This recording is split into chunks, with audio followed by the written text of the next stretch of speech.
Give it up for Chris Brogan.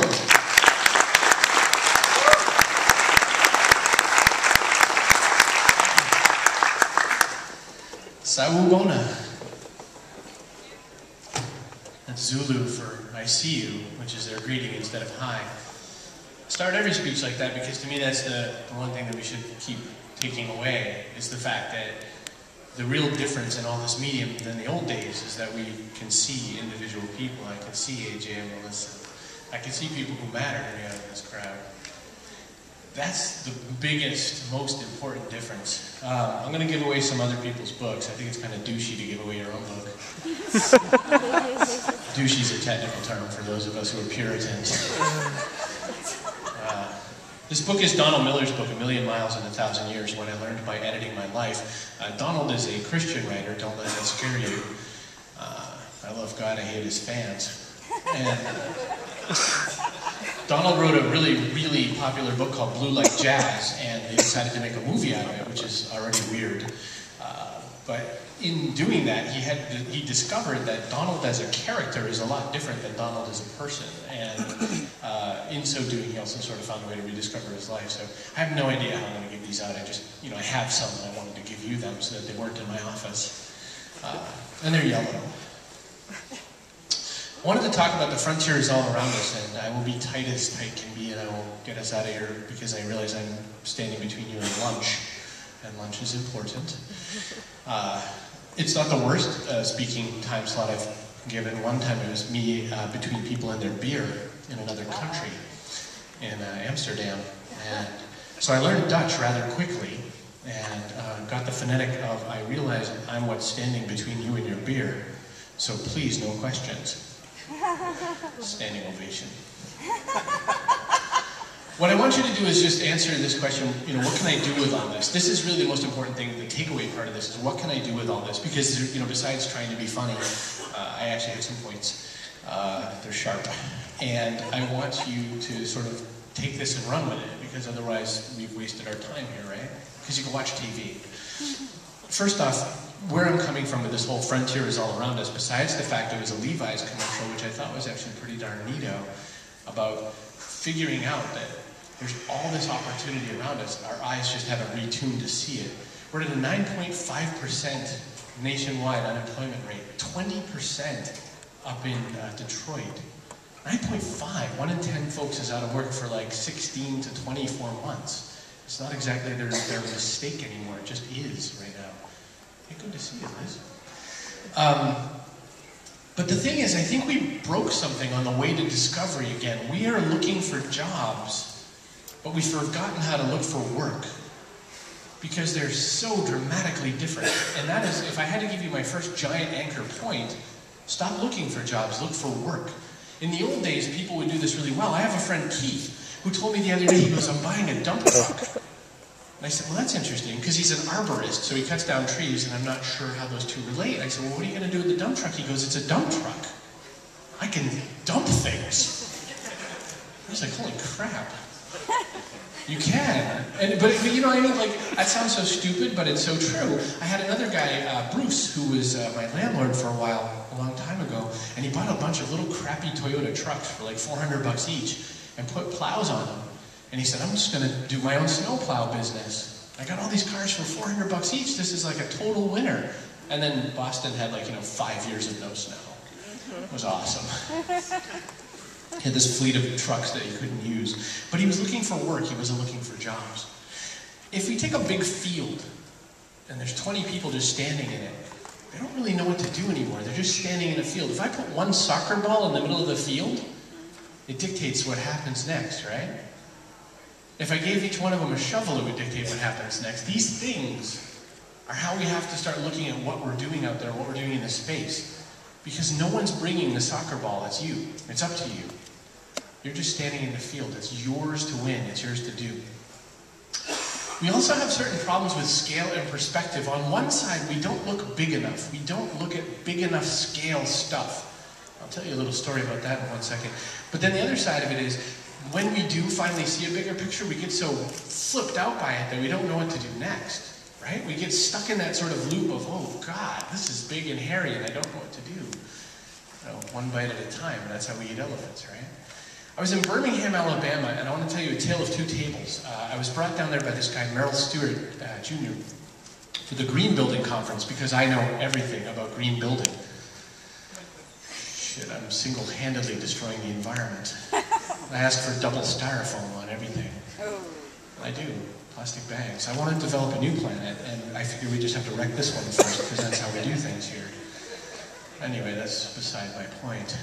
So I'm in Birmingham, and on one side I go to this table full of bloggers, and they're awesome, brilliant bloggers, just wonderful people doing local stuff. Eat local, do local, my dog is local, you know, all this stuff. And on the other side I go to this place, and it's full of these amazing, brilliant people. This woman whose husband brought like the auto industry to Birmingham, because by the way, Alabama is where all your cars are being made. Mercedes, Benz, BMW, Hyundai, Toyota, blah, blah, blah, blah. All in Alabama. Who knew? And she's now working on bringing bamboo forestry to Alabama. In 5 years, it only takes 5 years to grow a 100-foot tall tree, 10+ inch diameter, perfectly straight, like ship mast straight. 5 years they can turn over a forest. It's mind blown. These people had no idea who these people were. These people couldn't have got the word out if they tried. These people could get the word out about their lunch. See that? Ooh, is there an opportunity there? These people were world builders, and these people were world imagineers. This is true of Boston, it's true of everywhere I've been, but Alabama was stark and vivid, and it showed me a way. It showed me something we should all be doing. We need to get those two tables together. So it's not that your project is stupid, maybe it is. It's that there's really bigger things you could be taking on, and it would be way more interesting. I'm not crapping on any particular type of blogger, kind of. The guy who runs Bizarre Voice, whose name is totally not in my head, Ted or something like that, he said to me one time, we're rediscovering the marketplace. And not unlike Marcel Lebrun at Radiant 6 when he said that we're listening at the point of need and didn't realize that it was an awesome statement. He should have written a book all around that one sentence. We're rediscovering the marketplace is really true of right now. We're having this whole thing about buy local, we're having this whole thing about location-based services and how wild they are, and I'm still not a subscriber to that. But I think that web local is huge. I think that the opportunity from on the web, off the web, off the web, and on the web is the real big frontier that we all have opportunity in helping. For example, there's probably somebody you know in your local area who has an amazing product that they sell at a storefront or at a place or in a small local distribution. Should you help them get distribution out to the greater web, and should you help them figure out the whole shipping and all that sort of thing, they have tons more customers. I know this because I was riding in a car being grilled by one of my new coworkers and employees' wives, because I'd stolen him away from a mainstream job to come and join my circus, just like Jeff stole me years ago. And she was trying to make sure that he really did have a job, and that I really would be able to pay him and things like that. And so she's kind of quizzing me on how to run the business. And she said, well, my friend sells whoopie pies. Which, by the way, I've only told this story once otherwise, and everyone in the audience made that dog look because it wasn't New England. I was like, whoopie pies, and they went. So I said, I don't know, kind of like ring dings, but bigger and nicer. But anyway, I talked her through the whole web local thing and how I could probably give that woman so much business that she'd have to hire more friends and build what I'm calling kitchen table companies. That's a later talk. But we are rediscovering the marketplace. I mean, we have people like Andy Dixon who's going to plant seeds in troubled children and help them stay out of jail. And we have Chris Penn who's helping people find their superhero. Julian and I are working on a new book that has nothing to do with social media and everything to do with sort of rediscovering the world around us and how do we put something in it. AJ and Melissa are helping nonprofits. There's a lot of people out there doing great stuff. Carissa's helping the first responders of the world. We are figuring out these new kinds of things, and we are planting our seeds, and we need to keep doing it. I was reading A Movable Feast by Ernest Hemingway. I almost said Shakespeare, which, you know, the 4 literary people in the audience have been like, Movable Feast by Hemingway, and he was talking about his time when he was writing in Paris, and you know, he was dirt poor. He was absolutely starving, and he was just barely making it, and couldn't really pay for this or that some days, and went without meals some days. And it reminded me about 2007. when I started traveling all around the country, and then into 2008, there were times when I had no money. Like when I would land at a different city to go to a conference, I had used my mortgage money to pay for the ticket to the conference, and I'd go to take $100 out of the ATM, and there wouldn't be $100. So I'd go to take 20 out, and there wouldn't be 20. Like, help. And those times are when, if the conference didn't have food, I wouldn't eat. And I'm glad to say that I've gone from ramen noodles to 5-star hotels, but I had to really work at that, and you can too. But don't forget that everybody, including the Hemingways of the world, had to be hungry before they got where they needed to go. So if you're looking for comfort, there are these things called jobs that are slowly being extinguished in our culture, and you could try there for a little while.